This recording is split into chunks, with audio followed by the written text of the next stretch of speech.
बैठक के दौरान खास चर्चा की। बुंदी विधानसभा से प्रत्याशी मिर्ची बाबा ने भारतीय जनता पार्टी पर कई गंभीर आरोप लगाए। मिर्ची बाबा ने मुख्यमंत्री पर निशाना साधते हुए किसानों पर हुए अत्याचार और बेरोजगारी को मुद्दा बनाते हुए भाजपा पर तंज भी कसा। पार्टी से शिवराज सिंह चौहान के खिलाफ आप दावेदारी दे रहे हैं, क्या रहेगी रणनीति? स्वाभाविक करके हर आदमी के मुख से मैं यही सुनता रहता हूँ कि शिवराज के सामने लड़ रहे हैं। शिवराज कोई खुदा है तो उसे कुनीतियों के खिलाफ लड़ना चाहिए।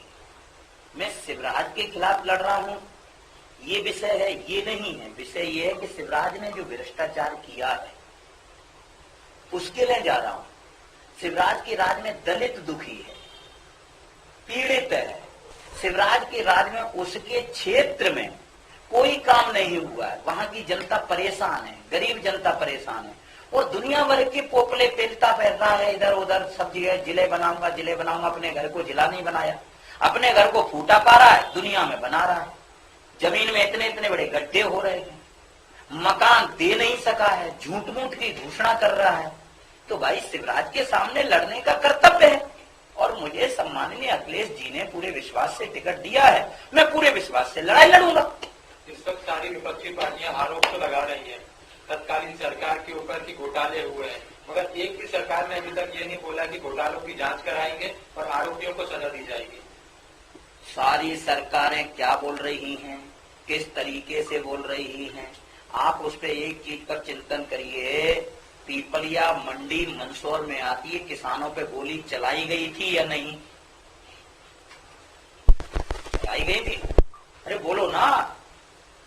चलिए तो जांच का विषय है। अरे जांच का तुमने नहीं देखा था? चली थी, मगर क्या आरोप अभी से क्या देश की मीडिया को नहीं मालूम था कि मंदसौर में किसानों पे गोली चली? तो सरकार जो है उसके यहाँ जांच भी, किसी चीज की मांग करी जाए तो सरकार जांच कराती है। आपके सामने मैं जीता जागता उदाहरण बैठा हूं, भारत का सन्यासी। 6 बजे एफआईआर होती है, 9 बजे उठा ली जाती है। अगर जांच होती इस भ्रष्टाचारी सरकार के बीच में तो पहले जांच कराई जाती है, उसके बाद में किसी को उठाया जाता है। अर्थात ये कि शिवराज की तानाशाही अब की बार उखाड़ फेंकना है। गुदनी से भी शिवराज के सामने पूरी ताकत से चुनाव लड़ना है। गौ माता सुरक्षित नहीं है, दलित पे अत्याचार हो रहा है, इनके खिलाफ जो भी बोलेगा उसके पीछे सीबीआई लगा दी जाएगी, ईडी लगा दी जाएगी, उसे जेल भेज दिया जाएगा। लेकिन ध्यान रखिएगा, भारत का महात्मा किसी से नहीं डरता है। मैं बुधनी में इसलिए लड़ने के लिए गया हूं कि शिवराज सिंह की नींद उड़ चुकी है, बड़बड़ा रहे हैं, बुधनी में ही उधर उधर कमर मटका रहे हैं, न इधर जा पा रहे न उधर जा पा रहे हैं। तो लड़ने का मेरा कर्तव्य है। तो सम्मानीय अखिलेश जी का मैं धन्यवाद इसलिए देता हूं कि उन्हें लगा कि महाराज जी को लड़ाना चाहिए, जिससे कि समाज का उत्थान होगा, समाज में अच्छे काम होंगे, इसलिए मैं लड़ने गया।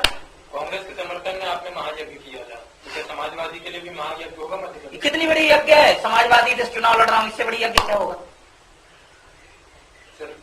अध्यक्ष जी आपसे रहेगा कि इस वक्त समाजवादी पार्टी को एक नुकसान हुआ है। कई कैंडिडेट समाजवादी के पार्टी को छोड़कर आजाद पार्टी ज्वाइन कर चुके हैं, क्या कहना रहेगा इस पर? देखिए, चुनाव के समय में लोगों का, कार्यकर्ताओं का बदलना स्वाभाविक रूप से है, चाहे भाजपा में हो, चाहे कांग्रेस में हो, चाहे बहुजन में हो, चाहे सपा में हो, चाहे जिस दल में हो, ये सब चलता रहता है। अपना घर छोड़ के लोग चले जाते हैं, फिर वापस फिर आते हैं। तो ये परिवर्तन प्रकृति का नियम भी है। एक आरोप लगा समाजवादी पार्टी के ऊपर कि वह मुसलमानों का वोट नहीं चाहती है और मुसलमान कैंडिडेट्स को भी सामने नहीं लाना चाह रही है लड़ने के लिए, क्या ये आरोप? नहीं, अभी हमारे जो टिकट बटे हैं उसमें हमारे कई मुस्लिम भाई चुनाव लड़ रहे हैं और महिला भी हमने लड़ाया है। रतलाम से आरफिन जी को मुस्लिम महिला लड़ रही चुनाव। हुआ क्या कि जल्दबाजी में कुछ ऐसी बातें हो चुकी हैं जिससे थोड़ा भगदड़ जरूर मच गई, लेकिन ऐसा नहीं हुआ। अभी रीवा से मुस्लिम 2 लड़ रहे हैं, सतना से एक, रीवा से मुस्लिम 2 लड़ रहे हैं, सतना से एक मुस्लिम लड़ रहे हैं, आपके यहाँ से लड़ रहे हैं, असलम गौरी जी लड़ रहे हैं।